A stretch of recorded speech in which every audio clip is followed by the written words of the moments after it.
Inclusive, vereador, essa questão que Vossa Excelência leu o texto da Constituição Federal, que é livro a manifestação do pensamento, vedado ao anonimato, e foi motivo de questionamento, até de discussão, alguns dias aqui nesta casa, onde eu fiz exatamente a leitura, vereador, desse texto, que está acontecendo nas redes sociais, não só nas redes sociais, como é do conhecimento de Vossa Excelência, conversando aqui com o vereador Serapião, que a pessoa ou liga o canal de rádio, ou até televisão mesmo, que a gente vê aqui, tem uns programas que coloca que a pessoa não precisa identificar.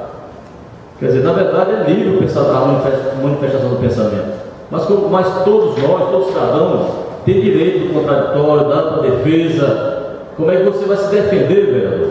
Se você não sabe com quem está lhe acusando ou expondo para a sociedade, de forma caluniosa, o seu nome, a sua imagem. Então, realmente, Vossa Excelência toca um assunto importante. Aí sim, eu vejo a importância grande da manifestação desta casa, porque é um poder legislativo, que realmente ele possa trabalhar essa questão.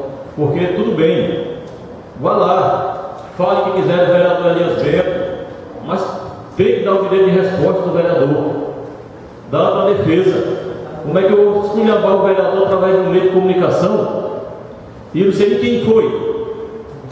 Não existe isso aí. Então realmente isso aí tem que ser visto. Vossa Excelência,